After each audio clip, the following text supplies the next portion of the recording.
Terima kasih Anda masih bersama kami dalam Sapa Indonesia Pagi. Saudara, tim SAR gabungan mencapai lokasi warga negara asing asal Brasil yang jatuh di Gunung Rinjani di kedalaman 600 meter. Korban ditemukan dalam kondisi tewas. Selasa malam, tim SAR berhasil mencapai lokasi pendaki asal Brasil yang jatuh di Gunung Rinjani karena cuaca yang tidak memungkinkan. Evakuasi korban dilakukan pada Rabu pagi dengan metode lifting atau diangkat ke atas. Evakuasi akan dilanjutkan menggunakan helikopter dari Posko Sembalun menuju Rumah Sakit Bayangkara Polda NTB.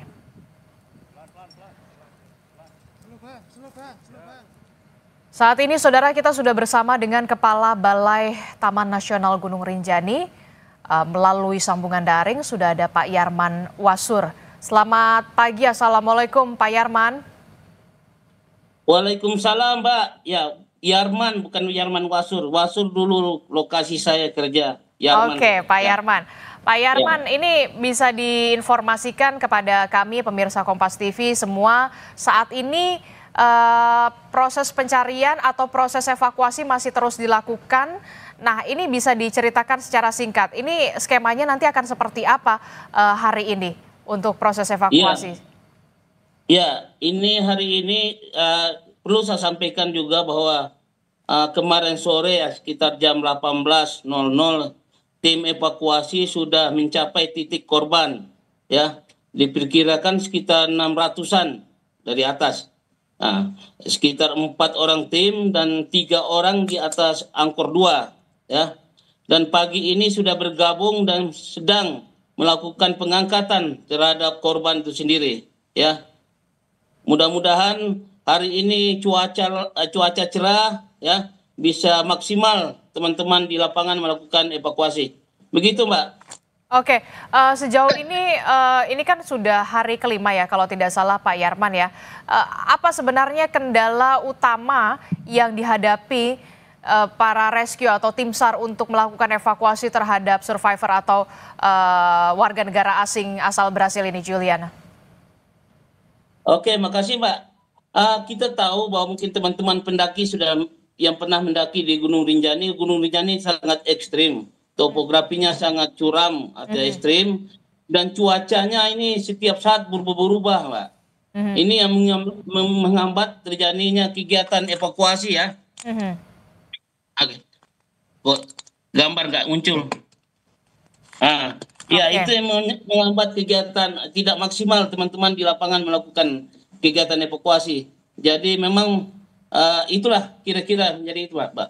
Oke, jadi memang kendala cuaca ekstrim yang sering kali berubah-ubah di puncak ini yang kemudian menjadi kendala dari proses evakuasi yang dilakukan oleh tim SAR atau rescue untuk mengevakuasi korban Juliana. Pak Yarman bisa diceritakan Pak sebenarnya kronologi Juliana dan juga beberapa rombongan ini untuk sebelumnya mendaki ke Gunung Rinjani ini, apakah kemudian memang sudah melalui prosedur-prosedur yang memang sudah harus dilakukan oleh seorang pendaki untuk sebelum mendaki Gunung Rinjani ini, atau seperti apa Pak, bisa diceritakan? Iya, sebenarnya korban ini sudah melalui prosedur yang sesuai dengan SOP yang telah kita tetapkan.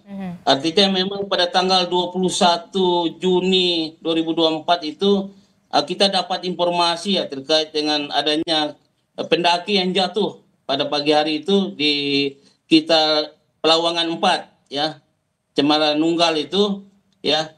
Kita melihat bahwa memang sebenarnya tim itu sebenarnya ada 6 orang, terdiri dengan guide dengan pemandu itu sendiri ada di situ, ya.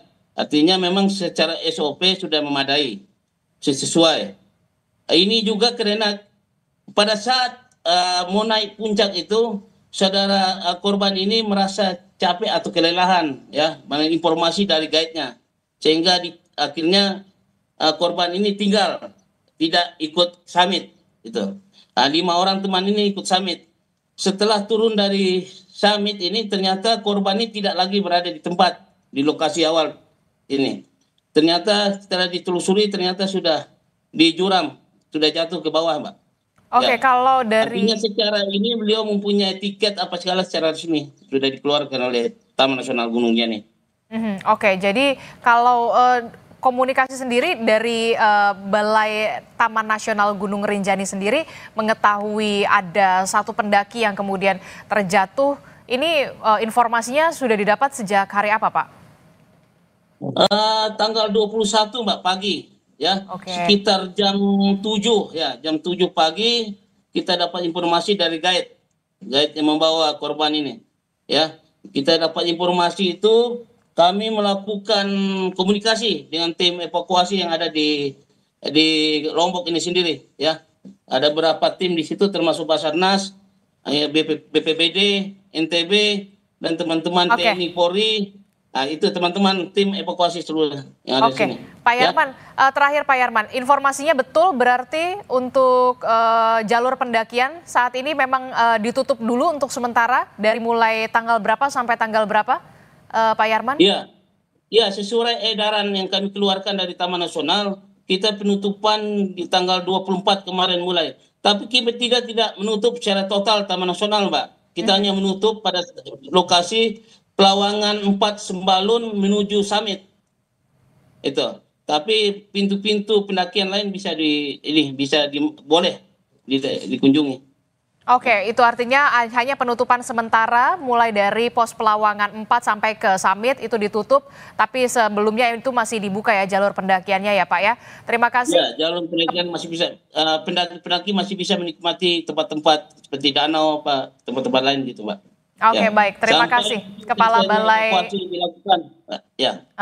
Terima kasih Kepala Balai Taman Nasional Gunung Rinjani, Pak Yarman telah bergabung bersama kami di Kompas TV. Sehat selalu Bapak. Assalamualaikum, selamat pagi.